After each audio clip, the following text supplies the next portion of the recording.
கந்த சஷ்டி விரதம் 6 நாட்கள் இருப்பவர்கள் கடைபிடிக்க வேண்டியவை. முருகப்பெருமானுக்குரிய மிக முக்கியமான விரதமான கந்த சஷ்டி விரதம் இந்த ஆண்டு அக்டோபர் 22ஆம் தேதி துவங்கி அக்டோபர் 27ஆம் தேதி வரை அனுஷ்டிக்கப்பட உள்ளது. அக்டோபர் 27ஆம் தேதி சூரசம்மார நிகழ்வும் அக்டோபர் 28ஆம் தேதி முருகன் திருக்கல்யாண வைபவமும் நடைபெற உள்ளது.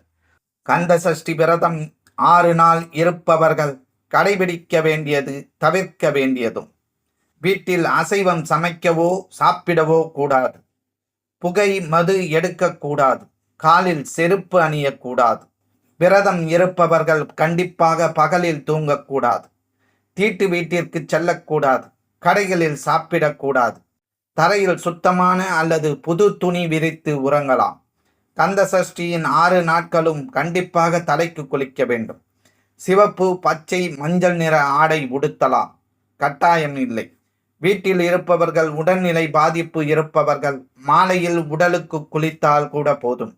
வெளியில் சென்று வந்தால் கட்டாயம் தலைக்கு குளிக்க வேண்டும். 6 நாட்களும் தாம்பத்தியத்தில் கண்டிப்பாக ஈடுபடக்கூடாது. தேவையற்ற வார்த்தைகள், வாக்குவாதம் இருக்கக்கூடாது.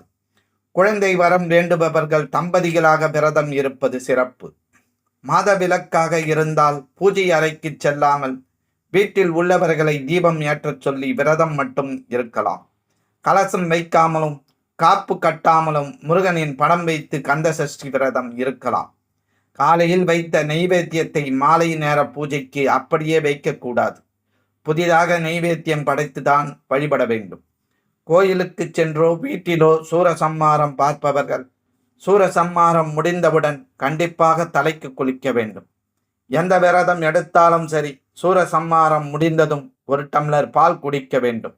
7ஆம் நாள் திருக்கல்யாணம் முடிந்துதான் கந்த சஷ்டி விரதத்தை பூர்த்தி செய்ய வேண்டும். எந்த விரதம் இருந்தாலும் தினமும் தண்ணீர் கண்டிப்பாக அதிகம் குடிக்க வேண்டும். தண்ணீர் குடிக்காமல் விரதம் இருக்கக்கூடாது.